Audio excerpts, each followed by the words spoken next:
Esta semana nos ocuparemos de un tema fundamental para Cáritas, como es la formación, y lo haremos a través del ciclo de conferencias que organizamos todos los años y que este curso lleva por título Doctrina Social de la Iglesia hoy, retos y desafíos. Un ciclo que comenzaba con la conferencia del director académico de la Fundación Pablo VI, José Ramón Amor, hablando de la dignidad humana, base de los derechos fundamentales. José Ramón, ¿qué has querido significar en tu conferencia? Bueno, pues algo tan sencillo como que no corren buenos tiempos para la utopía, ¿no? Ni para la esperanza, ni para la ética. Hemos padecido una pandemia, cuando estábamos saliendo de ella, la guerra de Ucrania, ahora todo el follón de Tierra Santa, en medio una crisis económica brutal, con incremento del número de personas que no llegan a final de mes. Bueno, a pesar de toda esta situación negra o poco dada a la poesía, ¿no? Pues la conferencia fue un canto a la esperanza. Lo que pasa, la esperanza no es una virtud pasiva o que vendan en el supermercado. La esperanza es algo que tenemos que llevar muy dentro, es algo que nos tiene que movilizar, que comprometer, no solamente con la atención a la persona en situación de fragilidad, sino también con el cambio social. Y recordemos que de las grandes épocas de oscuridad, que la historia de la humanidad está plagada de estos momentos, pues siempre han salido al final grandes cosas y sobre todo luz. Porque sin dignidad humana no hay derechos para las personas, ¿verdad? Bueno, evidentemente, es decir, los derechos son la concreción, los derechos fundamentales, porque hoy también le llamamos derechos a cualquier cosa.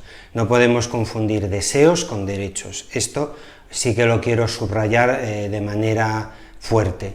Bien, los derechos fundamentales, los derechos humanos, son la concreción práctica de ese concepto abstracto y tan desgastado por nuestros políticos, que es el concepto de dignidad humana. Un concepto que tiene unas raíces netamente religiosas en la antropología teológica cristiana, pero que hoy es un concepto filosófico, al menos ya desde el Renacimiento, desde la obra de Kant y desde las grandes declaraciones de derechos y libertades de la Revolución Francesa y Americana. Porque nos hablas de derechos, vivienda, empleo. Sin esto no hay dignidad. Bueno, evidentemente, pero lo primero ya es el derecho a la vida, que por ejemplo, a pesar de tener un tratado internacional firmado y ratificado pues, por prácticamente todos los países del planeta, me refiero a la Convención de Derechos de las Personas con Discapacidad, que en uno de sus artículos afirma el derecho a la vida en igualdad de condiciones de las personas con discapacidad. Bueno, pues en este momento en nuestro país el 95% de los fetos diagnosticados con síndrome de Down son abortados. Entonces, estos derechos comienzan con el derecho a la vida y luego se van ampliando su esfera, pues evidentemente en una educación de calidad, en una sanidad de calidad, en un sistema de protección de calidad. Y lo que tenemos que preguntarnos es cómo unos países tienen esos sistemas de enseñanza pública, de sanidad pública, de protección social de calidad y otros países no, o dentro de un propio país porque en unos determinados momentos históricos lo hay y en otros momentos no. Y esto es ética, es decir, debajo de las decisiones políticas hay siempre decisiones éticas. Y esto a veces lo olvidamos, pensamos que la ética es un elemento superficial, cosmético, y ahí nos jugamos todo. Desde tu experiencia, José Ramón, ¿cada vez crees que nos encontramos con más personas que adolecen de los derechos fundamentales? Depende, como diría Jarabe de Palo, ¿no? La famosa canción de los 90, ¿no?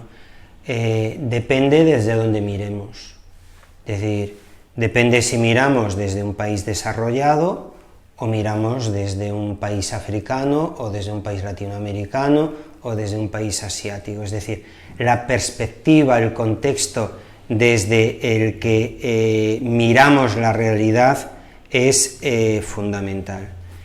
Dicho esto, en muchas partes del planeta se ha mejorado en derechos y libertades civiles y en otros países se ha ido hacia atrás. Por ejemplo, clarísimamente Nicaragua, un país en el que ni siquiera la libertad de expresión está garantizado, o un país como Argentina, en el que claramente se ha ido hacia atrás, lamentablemente, y veremos qué pasa después de la segunda vuelta de las elecciones. En nuestro país, en España, yo creo que estamos bien, es decir, tenemos una tendencia a quejarnos y a lamentarnos. Yo creo que en cuestión de derechos estamos bien. En educación, en torno a los derechos, no tanto, porque aquí parece que todo Dios tiene derechos, y perdona que lo diga así de manera tan bruta, todo Dios tiene derechos, pero nadie tiene obligaciones. Si todos tenemos derechos, dada la urdimbre ciudadana en la que vivimos, todos tenemos también deberes, y no podemos esperarlo todo de papá Estado. El Estado no puede seguir creciendo hasta constituirse en ese leviatán, en ese monstruo del que hablaba el filósofo anglosajón. El Estado tiene que compaginarse con la acción de la sociedad civil, y la sociedad civil tiene que, a ver cómo lo digo, tiene que asumir el reto, tiene que movilizarse. Necesitamos ciudadanos activos en todos los niveles. España adolece en este momento de liderazgos éticos en las diferentes dimensiones que constituyen el tejido social. No pensemos solo en la política, pensemos también en la educación, pensemos también en el tercer sector, pensemos también en el laicado de la Iglesia Católica, en donde no abundan los líderes. Y en este contexto que nos planteas, ¿qué papel juega Cáritas para preservar los derechos fundamentales de los colectivos más vulnerables? Bueno, un papel fundamental, estáis en primera línea, ¿no? Sois los que vivís en el día a día tantos dramas personales, ¿no? Y también tantas satisfacciones de ayudar, ¿no? Y a veces con muy poquito, a veces simplemente con una escucha activa, ¿no? Un papel fundamental. Lo habéis desarrollado a lo largo de toda vuestra historia y lo seguís haciendo.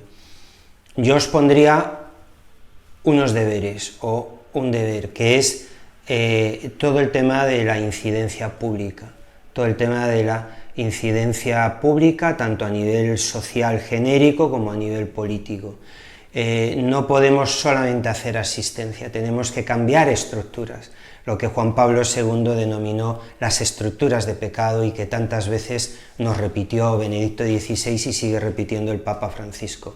Sin cambio de estructuras de pecado estaremos perpetuando una situación de indignidad humana. Y en este momento el paradigma ético y político se está construyendo en base al utilitarismo, que es un modelo ético. No es el modelo ético, es un modelo ético, que dice que el bien es aquello que es bueno para la mayoría de las personas, y evidentemente la mayoría no son todos, y por tanto va a haber descartados. Entonces yo os diría, fenomenal lo que estáis haciendo, fenomenal lo que habéis hecho durante la pandemia en unas situaciones de incertidumbre y de dificultad brutales, fenomenal todo con la crisis ahora por tema de la inflación, en los grandes dramas también de Ucrania, de Tierra Santa, pero id un poquito más allá, no os olvidéis de hacer incidencia pública. Tu conferencia versó sobre la doctrina social, retos y desafíos. ¿Qué retos y desafíos afronta hoy en día la Iglesia con su doctrina social? Lo primero, que nos tomemos en serio que hay una doctrina social de la Iglesia, que